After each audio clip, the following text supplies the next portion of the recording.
Kirschner joins us today from The Athletic as we get ready for Hawks Celtics game 2. We'll talk a little bit about that. We'll talk about the All-Star game, which is going to happen in his backyard in just a few weeks here, I think. We'll see. So the starters got announced, so I take that as another sign that we're just getting a little bit closer to an All-Star game that's going to amazingly happen here, to the dismay of LeBron James and others who have come out against it. Chris, welcome. Appreciate you, and great to finally meet you here. Originally from New York, working now in Atlanta, jumped between Florida, a bunch of different places, working on the Hawks beat now for just over 2 years. I'll start with your story, I guess, here before we get into some of the Celtics and Hawks stuff. Well, what originally pushed you towards the sports media career? I see you've done some TV, but now you're in the writing lane. Yeah, when I was in 8th grade, I decided that sports writing or sports media was something that I wanted to pursue. And then when I got to school at the University of Florida, I majored in journalism. Did a lot of sports coverage there, particularly on the TV side of things. And then once I learned that make much money in local TV, I decided that writing was the path for me to potentially get a lot of money one day.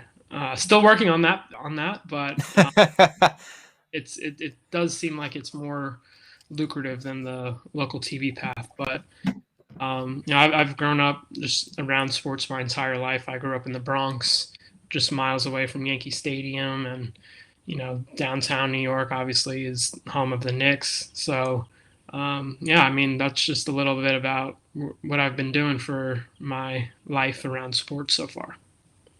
So the Yankees this year, are they going to get it together? Because I know I went to Syracuse. I know quite a number of Yankees fans, frustrated Yankees fans, which, probably 10, 20 years ago, you didn't think that would be the staple of a Yankee fandom. But, I mean, you got these big-time pitchers, you got this massive salary, but it's just not converting. And you understand that when it's against the Houston Astros, who are similarly, loaded in terms of talent and payroll and all that stuff. But once it becomes the Tampa Bay Rays, you're chasing from behind. That's got to be frustrating. Yeah, it is. I mean, the Yankees haven't won a championship since 2009. Obviously, our biggest rival is the Red Sox, and the Red Sox have won several in this time period from 2009. So it is frustrating, and it's also frustrating that, yeah, like you said, the Rays are, they've been in the mix for several years now, even though their payroll is so low. They just do a really good job of building up through the farm system.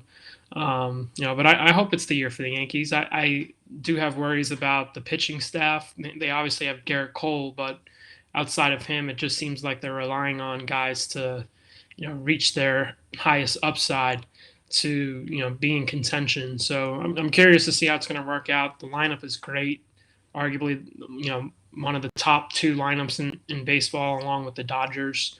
So we'll see if the lineup is able to carry them to the World Series.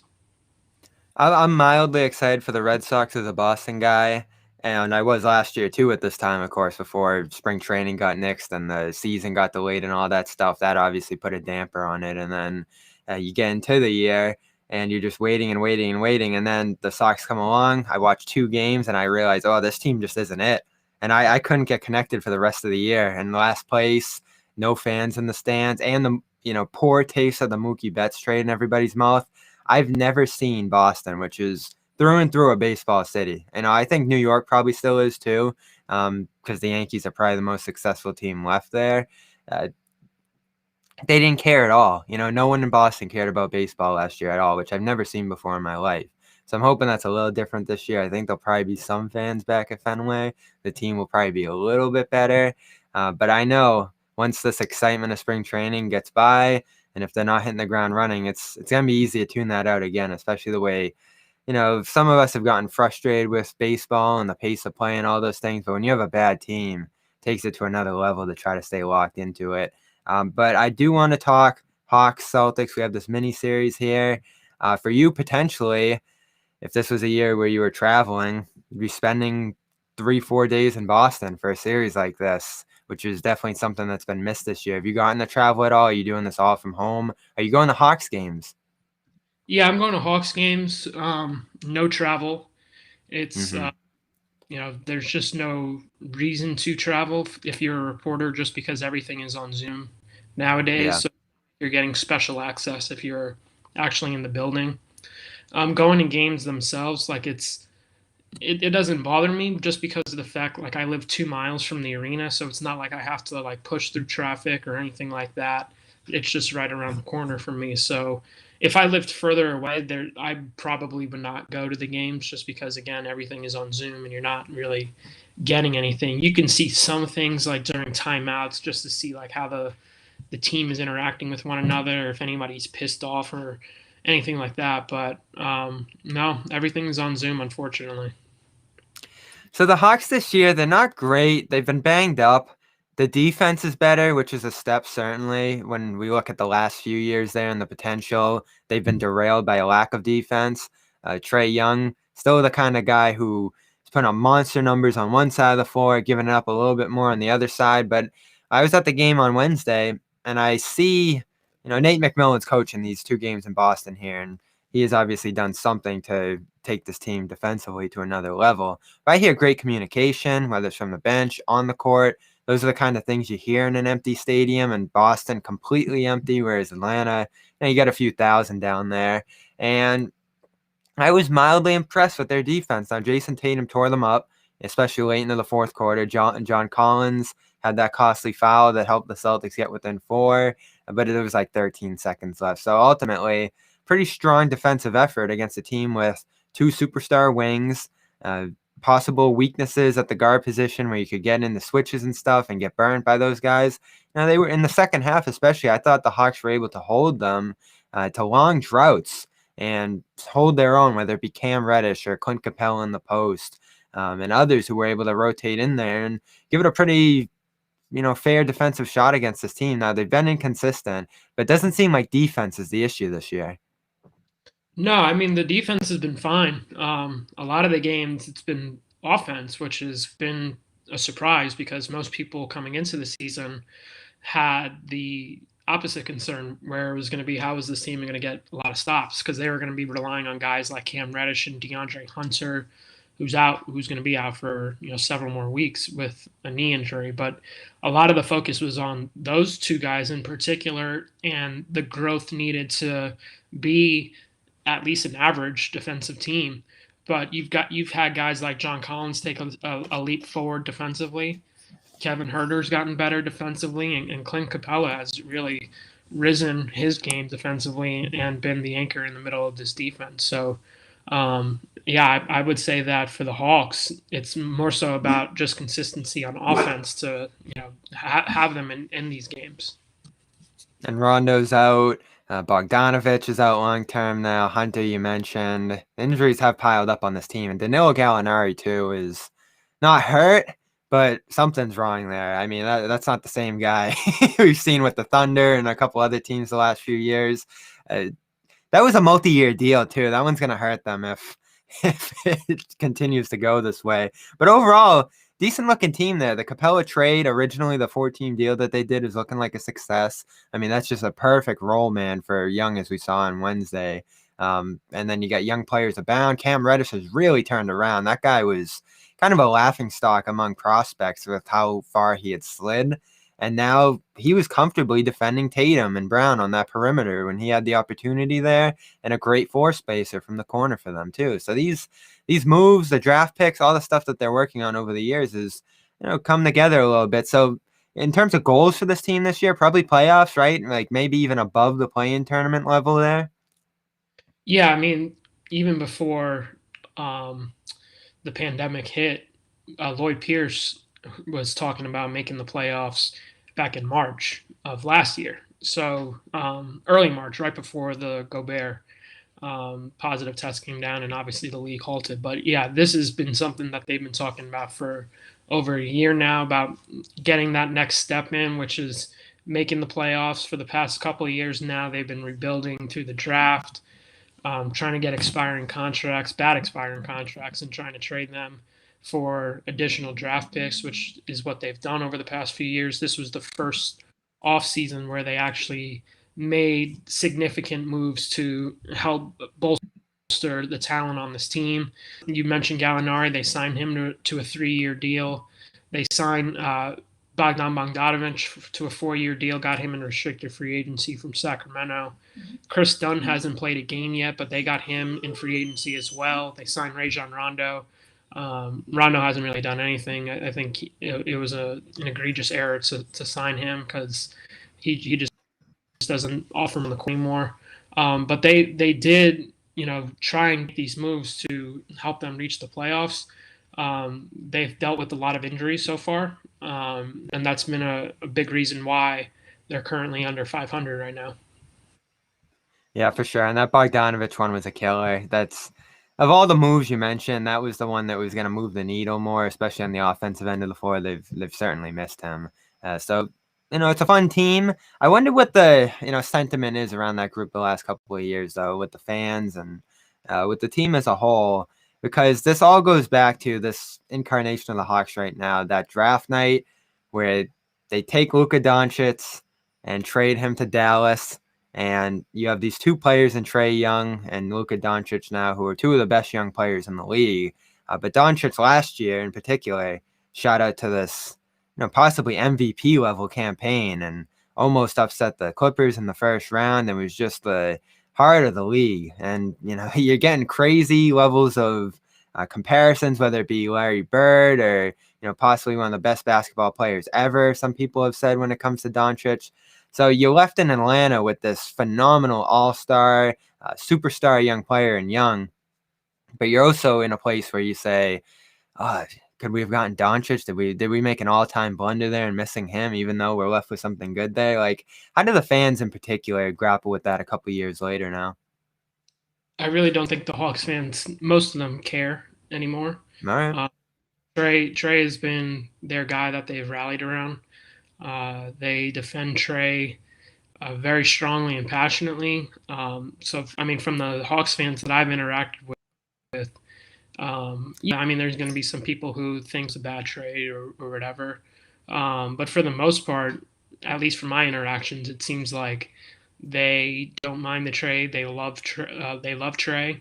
They think Cam has MVP potential, which I don't see that, but that's what they feel like. So I would just say that for the most part, the Hawks fans have been okay with the trade, whether you agree with it or not. I think it ended up being fine for both parties. Both guys are the best two players in that draft class. Luka being one and Trae being two, in my opinion. But both these guys are all stars, so I just don't see any big time like holy cow, like this is such a blunder. I can't believe what the Hawks did, like moving to Seattle or whatever. Like people want to say. It's at the end of the day, it worked out fine because Trae is a really special talent. Is that a thing, going to Seattle? Do people talk about that? Yeah, like some people want to joke about just the trade and just the fact that it was such an egregious error, but Yeah. It is what it is. People are gonna complain about everything, so I don't think the Hawks general manager Travis Schlenk is gonna go on the record and say like this is I shouldn't have done this or whatever. He's gonna defend his guys, and that's what he's done when he's been asked about it over the past couple of years now. So Atlanta, they lost 7 of 8 coming into Wednesday, and they put together a pretty good showing there. Young, it felt like he started slow and then just exploded late. And on the Boston side, there was all this talk of Jeff Teague coming in and defending him, which I understand. You don't have Kemba Walker. You don't have many other options at guard. You wanted someone who could get on the ball a little bit and defend him there. And like I get the creativity of it, saying that this guy was practicing with Trae Young every day last year, was on the Hawks last season, and so he probably has as good a shot as anybody of defending Young. And hey, that did not come to fruition. Young pretty much just tore him up on a couple different plays. I think ended 2 or 3 against them in the game, and had that final just rip off the crossover from the right corner into the lane, hitting Capela again, which happened about a million times on Wednesday. It was just another flat game from the Celtics, especially on the defensive side of the floor. And the league rankings really don't make that much sense this year, where the Celtics can come into this game 6th in defense and end up looking like that on that end of the floor. And so they have their own injuries too. Smart's out, Kemba's out, Tice was out for this game, all that stuff. But what were your general takeaways on Wednesday for both teams? I think my takeaway from the Hawks side of things is that, as you mentioned at the start of this, Nate McMillan was coaching last night, and Hawks fans have been very critical of Lloyd Pierce's job. A lot of them don't think he's done a good job this season. And in my opinion, when Trae has a performance like he did the other night, when he's getting to all of his spots, he's making every shot. He's hitting deep threes. The floater is falling. He's drawing fouls. It doesn't matter who's necessarily the coach, just because of the fact that when Trae is at that level where he's in control, I think he had 8 turnovers. But other than that, he was incredible. Even on the defensive end of the floor, which has been a problem for him through his 3 seasons. He's not going to be he's never going to be a lockdown defender. But if he's as active as he was on Wednesday, I think he had a deflection on Jaylen Brown in the post. He was getting in passing lanes. Like, those are the things that the Hawks have been talking about to help him elevate his game on that end of the floor, because we already know what he can do offensively. He's gifted on that end. But if he can get to, just elevate his game a little bit on the defensive end, which I think he was very engaged on that end of the floor on Wednesday, I think the Hawks' potential just increases that much more, just because of that fact that it's hard to build around someone who's really bad defensively, like Young has been. But if he can just improve a little bit, I think they would be thrilled with that, because it just puts a little less stress on the guys who surround him when you're talking about roster construction and all that stuff. As far as the Celtics go, it was clear from the moment the game started that it was going to be an issue for them to guard the paint.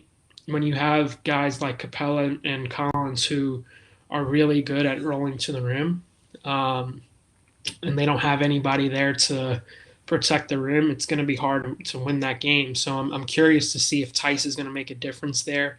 At least now they have more size to go up against Capela and Collins in the front court.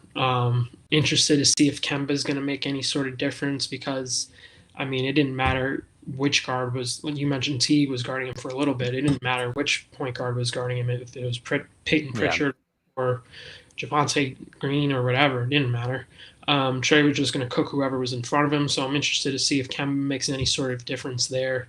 So those are probably some of the things that I'm looking for going into tonight's game. Yeah, more fully loaded on the Celtics side for sure. And I was looking at these 2-game series earlier in the year, like the numbers on, are these just all going to be splits? Is this just going to be an adjustment game in the game 2 every time, and it's just split city for the rest of the year? It's actually been a decent amount of sweeps here, whether it be the Raptors sweeping the Bucks yesterday, quite a few of those throughout this season. I think the Lakers had just recently swept the Thunder off the top of my head. I haven't been keeping track of those lately, but it has gone about 50-50 when I did the numbers out on what these series end up being like, whether it's a sweep or a split. This one looks more capable of being a split with the bodies that the Celtics are coming back with, as you mentioned. But I don't know. This Celtics team kind of has been a win-loss kind of team this year, and that's what gets you to 14-14. You mentioned Kemba. That'll probably help them get back in the scoring race that this game ended up becoming on Wednesday. Have more reliable guy that Tatum and Brown can trust to hit some shots, especially off the ball. Tice has been awesome this year, so that one's self-evident that he's going to come in and make some sort of impact here, especially on the defensive side of the floor. But Jeff Teague, when it comes to the ire of Celtics fans this year, it's probably the big three would be Danny Ainge, Brad Stevens, who's gotten a lot of heat from fans this year and critics and all these different things. But Jeff Teague tops the list. So Jeff Teague, I didn't like letting Brad Wanamaker go. Now, I don't think it's the end of the world to change the needle on this team too much, but you had a guy here who for 2 seasons developed, got used to the system, played good defense with someone Brad Stevens trusted. And it seemed like, from what I've heard, that he wanted to move on and get a bigger role somewhere else and got a little bit more money in Golden State. So whatever. Kemba's out a month. You need a guy who is a veteran, who can score off his own dribble and shot and be able to hold his own at a point guard spot for long minutes there. And so opening night, he comes out, scores 19 points, gets to the free throw line a bunch. They beat the Bucks, and it's like, all right, here's a hit signing. Jeff Teague, like veteran, former All-Star. Maybe he's got a little bit left in the tank to just get us through this month. And I'd say about 90% of the game since, it's just zero. Like defensively getting torched, offensively not able to get into a rhythm. He doesn't have the ball in his hands a lot, and he can hit a couple of threes on kickouts and stuff if he's set up for those. But effectively now that Kemba's back, Payne Pritchard has emerged, he has no real role on this team, which is why I think people were frustrated when he got those key stints in the third and the fourth on Young and on the offensive side, where he was just generally a mess. So I know last year wasn't great for him. He did a little bit better in Atlanta after the trade. But is this just a guy to you who has nothing left? Like, how does this compare what you saw on Wednesday to what you saw from him in Atlanta last year? Yeah, I mean, I was very surprised that Teague joined a contending team who was going to need his services, like you mentioned, after Wanamaker left for Golden State, just because of the fact that from what I saw last year, and he only played, I think it was 25 games because they traded for him during the year from Minnesota.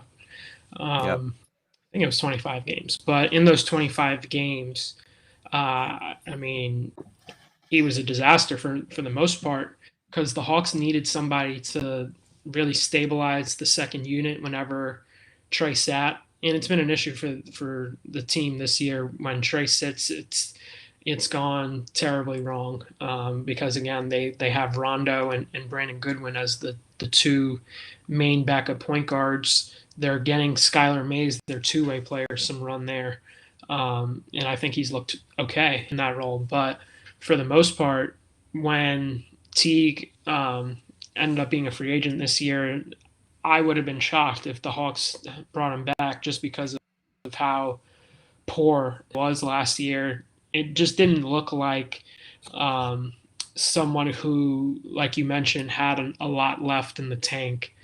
He's not a good shooter. Like where the game's going, especially if you're a point guard, you can't shoot. You're not a really good distributor. I don't know what your purpose is anymore if you're a point guard and you can't really do any of those things. So yeah, when I saw that Boston signed him, it definitely caught me by surprise because again, like going into the year, Boston's a title contender and they have someone like Teague who's going to have to play a meaningful role most likely. So it's not really a surprise that Boston fans are frustrated with him. Yeah, I'm seeing it here in the chat. And some people are saying, too, it's not all on him. And I think we do just end up jumping on one of the weaker players on the roster for their struggles and ignore some of the other struggles of other guys. Like Jason Tatum has slipped defensively this year, too, which, he's taken on a monster offensive load. But when it comes to the defense and the issues there are bigger problems than Jeff Teague. It's just I too looked at his minutes and said, what's the purpose here? Could you go to a Carson Edwards or a Tremont Waters and at least work towards something in those spots, even if you're going to lose anyway? Just a small frustration in a long season so far, those Jeff Teague minutes against Atlanta on Wednesday. You mentioned Skylar May, though, and I went on another podcast for Celtics blog and said, we talked about how Skylar May, a two-way guy, came into this game and made a real impact. So could Tremont Waters, another two-way guy, come in and mimic those minutes and, try to get on the ball defensively and get the ball moving on the offensive end? I was surprised they didn't do that there. So, again, I'm not one of these guys who is hammering up the heat on Brad Stevens, but there have been a few moments this year where you look at him and his rotations, which have gone all over the place, and say this is probably adding to the inconsistency here. I do want to hit on All-Star. I don't care who makes it. I don't care about the votes and all that stuff. Tatum and Brown should make it, and Trae Young will obviously certainly be there. But I do want to talk about this game.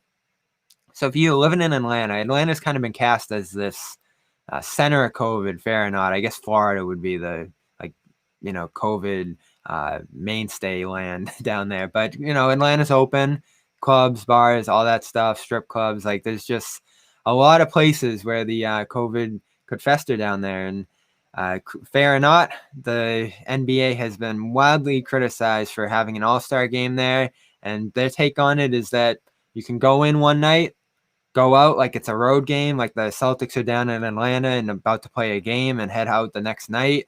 And that's how the All-Star game is going to be set up. All the events are in one night. They'll probably be the same protocols that you can't leave your room. Everybody's stuck in their hotel, and then it's just out of there the next day. They'll probably have a hard time on when all the teams need to be out there. So this could go perfectly fine. The money was certainly needed by the league there, but I do side with people who say these are the most important players in the NBA. And if anything goes wrong here and there's any spread whatsoever, if someone comes in with an inconclusive test or a test that isn't caught, and this is spread among the players on the court there, I mean, we're talking about a disaster that could feasibly threaten the season here, worst case scenario. Now, I think it could end up being fine with what they have in place here, but I mean, what's the feeling around Atlanta? I mean, you live there. What's the level of threat that you think this is going to present to the league? And, how is it just being in a city like that where everything's open amid the COVID pandemic here? Yeah, I mean, the problem is for Atlanta residents like myself is that when you have a massive event like the All Star Game, granted it's much smaller this year. Like you said, the guys are coming in the day before, and leaving the either right after the game or the next morning. So that part is fine because like usually for All Star Week there's a lot of parties and stuff. But that's the problem is that when you're living in Atlanta where there's many entertainment options, I'm sure there are going to be other all-star events going on, whether it's sanctioned or not by the NBA. I know Adam Silver was talking about how there's going to be no NBA sanctioned events going on in Atlanta, but I mean, like, come on, like let's be real here. They're going to be events like you see it right here that you're showing on the screen. I mean, like, so it doesn't make any sense to me that, Silver is talking about there will be no events and whatnot. They're going to be events. It's Atlanta. The clubs are going to be popping on Friday and Saturday nights. The bars are going to be crowded, and it's kind of ridiculous in a way because going into the season they were talking about how that safety was going to be important, and yet you have players from all different teams interacting with each other. And like you said, the possibility of there being a positive test or an inconclusive test or whatever it might be could jeopardize the season or at least pause it for a few weeks. So it doesn't make any sense to me. But at the end of the day, it's all about money, and money is always going to win. Yeah, I saw these posters for these events and just went, "Uh-oh, here we go." Like, It's we're just ridiculous. asking for one player to end up at one of these events, just step out of line there, and like we're just looking at a disaster. Not only for this event in particular, but for the weeks to come out of that All-Star break. We just had the Spurs and Hornets get shut down again after the league had reached zero. So now the NBA numbers are ticking up just a little bit again, and could you have them tick up more into the second half? My biggest thing was the league doesn't seem to know right now how it's going to make up these games that have been missed already. I think there's upwards of 30 games that have been postponed. And the All-Star break would seemingly be a time where some of those could be made up, or you're going to look at the second half schedule being even more packed or stretched out if the Olympics get cut off or whatever, which seems like a possibility at this point. The season could be extended. But overall, it just doesn't seem like the All-Star game is going to help that goal in any way. So you're going to have an All-Star game and then possibly be just getting rid of some games and going by win percentage and giving up on those as money. Like this, it's creating a different problem where there doesn't need to be one to me. And I'll say this, like I'm up on music. I'm 23, but it troubles me that I don't know who Pooh Shiesty is. I haven't heard who Shiesty. I know who Lil Durk is, but I do not Yep. know who Shiesty is. I don't like being 23 and not knowing who. Apparently, I mean, he's above Lil Durk here on the poster, so I should probably know who he is too if I know who Lil Durk is. But I can't say I do. So I yeah, don't. there's our All-Star. Oh, all right. So last thing here, I do want to throw this at you. John Collins' name has been thrown around a ton in trade talks this year. There's been a report that Atlanta is going to listen to offers on him. I guess the thinking is that he's not going to fit into the future plans of Atlanta, or he's going to be too expensive to retain, or anything like that. I don't know what the sentiment is on the Atlanta side, or how much truth you think there is to the prospect that he could get moved this year. But for a Celtics team that definitely needs a move, some help here, he would probably fit into those plans. There'd be a ton of competition. There would obviously be a big asking price from the Atlanta side, but where do you think John Collins is in the short and long-term plans for this team? Yeah, I mean the fact that the Hawks are listening to offers on John isn't necessarily new because they were listening to offers last year at the trade deadline. There were a couple teams who inquired about him. So the fact that it kind of got blown out of proportion in the past few days, just because a couple of national writers tweeted about it. I mean, this has been going on for over a year now that they've been Yeah. listening to. So there's nothing new there. The they think John is talented. There's no denying that. I mean, last year he's 20 and 10 and shooting 40% from three. This year I think he was like 18 and 8. His numbers have gone down a little bit just because of the fact that there's more talent on the roster now and more people are getting looks at the rim, Capela specifically. But his efficiency numbers are through the roof. I haven't looked in the past couple of days after the Boston game, but for most of the season, he's been the guy who's led the team in on-off numbers this season, even with him being 18 and 8. So for the Hawks, they're not just going to trade him for a bag of chips. They're going to want something meaningful and impactful if they were to deal him before the trade deadline. So our Shams Sharania with the Athletic reported that the Hawks were looking for a high first round pick, lottery level talent at least. The problem with trying to trade John is he only makes $4 million, and when he's obviously worth more than $4 million, it's hard to get something in return that is meaningful for the Hawks side of things. So what I think is going to happen is that the Hawks are certainly going to continue listening to offers. If they do get blown away by an offer before the trade deadline, then Collins is going to be moved. That's just the nature of the business, just because of the fact that when you look at other important decisions that the Hawks are going to have to make, Young is eligible for a max extension starting this summer. Then the following year, you have DeAndre Hunter and Cam Reddish. Kevin Herter is also eligible for an extension this summer. So you have guys on your team that you have to figure out who's a part of this future. If they are not comfortable paying two guys a max deal, I assume that Trae is going to get the max. I mean, it just makes sense that he's going to get the max. They've been building around this guy for 3 years now. So do you want two max contracts, which is what John is looking for in free agency? And he's probably going to get somewhere close to the max just because of the fact that when you look at the 2021 free agents, he's top 3 probably. He's 23 years old. He has potential to get 20 and 10 every night. Shoots 40% from three. He's gotten better defensively. Some team is going to give him money. I look at Dallas as a perfect example of a team that cleared out cap space with the hopes that Giannis was going to become available.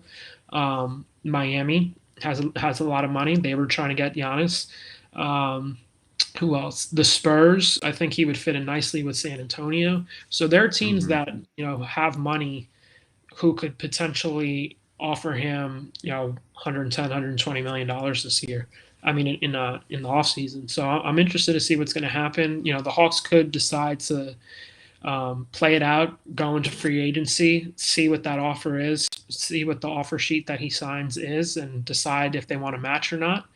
If they don't, then they could obviously work out a sign and trade, which is what Boston did this past offseason with Gordon Hayward. So this is my idea here. I think I'm going to try to appease both sides in a deal like this because there's not a lot of stomach for trading Marcus Smart among the Celtics fans. Reasonably so. Like I I would hate to see Marcus Smart go. This is a guy who's been with the team since I started covering them.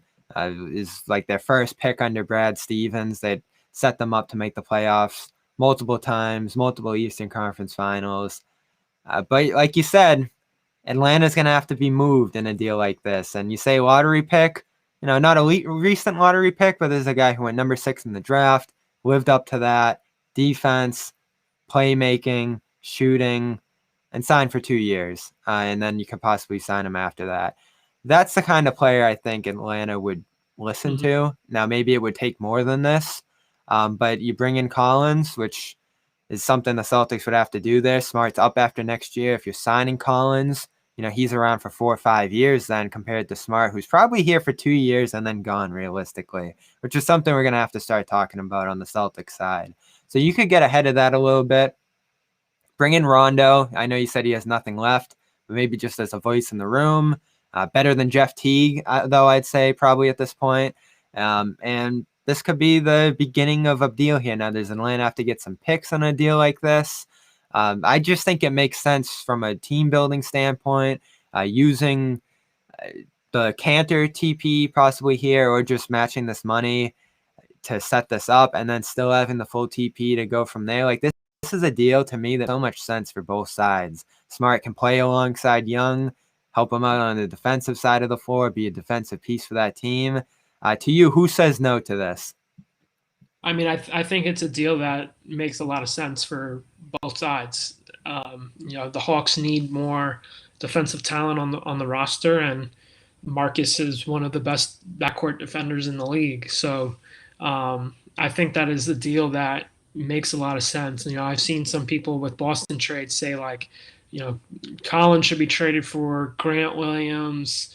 Who am I missing? Romeo Langford, Aaron Nesmith.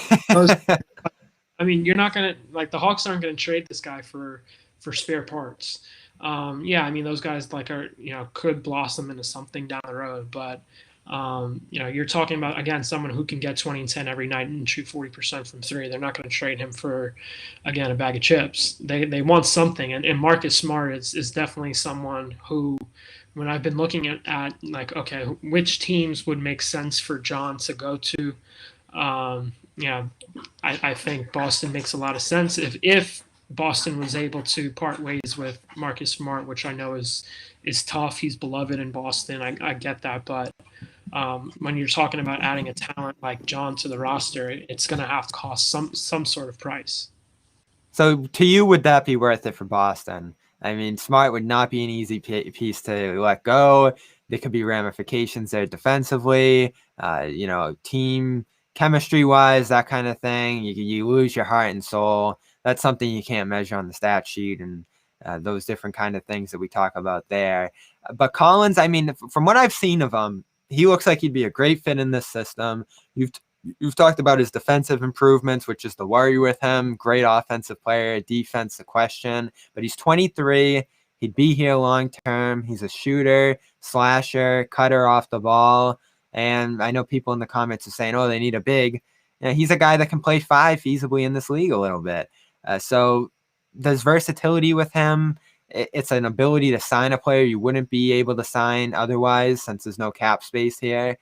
And then keep him long term with the restricted free agency. But on the court specifically, do you think this would be worth it for Boston? I mean, I do. It's he's kind of what I think the Celtics need to, be up there with the Brooklyns and Milwaukee's and Phillies and all those teams.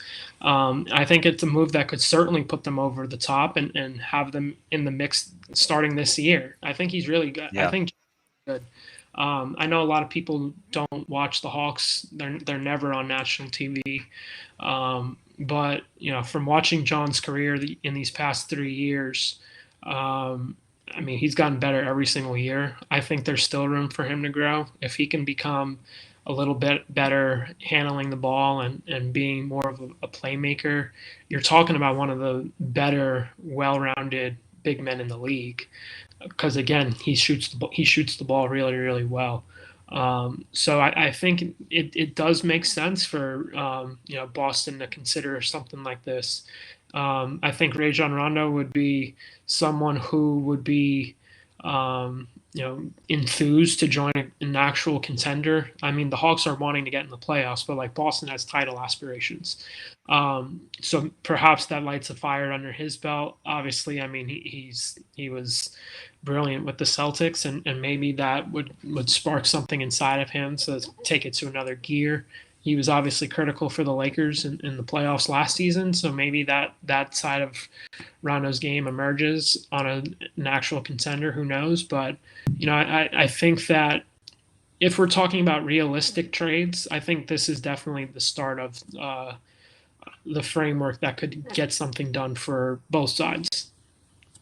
Yeah, and it still leaves the Celtics with a ton of ammunition to do other things as well. I mentioned this doesn't even touch the TPE, the 28 million TPE.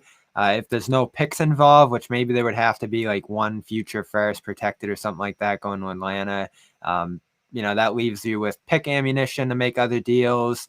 So people are talking about, oh, Collins wouldn't be the center against Embiid and Giannis and the likes. That's true, but the still full front court would still be here. You'd still be able to mix that up somehow. Maybe add another wing, because this Celtics team is multiple moves away with how they look right now. They need more veterans, less young players. And so this double dip idea that I've been coming up with the last few days, where you get Collins and then you still have 28 million to use now or later during the offseason, to me is a no-brainer. Makes the team a lot more expensive, but if you're going for it, if you're the Celtics, you got to ramp up the payroll, add veterans, guys who can contribute right now, because as you mentioned, Aaron Nesmith and Romeo Langford and Grant Williams, and that being the rotation, just is a two-sided approach to this team that isn't working right now. Like Brown and Tatum are ready to go.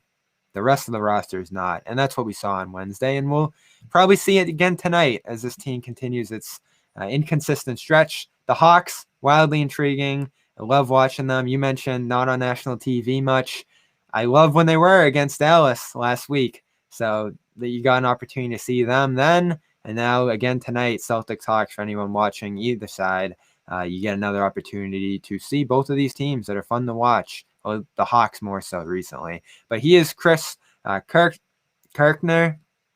I just completely botched that. I asked you before the show too. Sorry, I'm running out of gas 40 minutes in. You can follow him on Twitter at Chris Kirschner, Kirchner.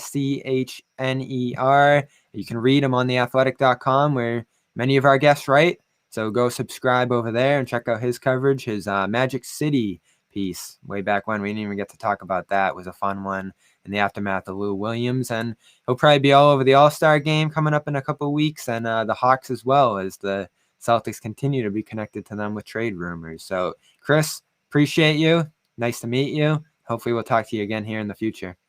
Yep, thanks for having me. I appreciate it.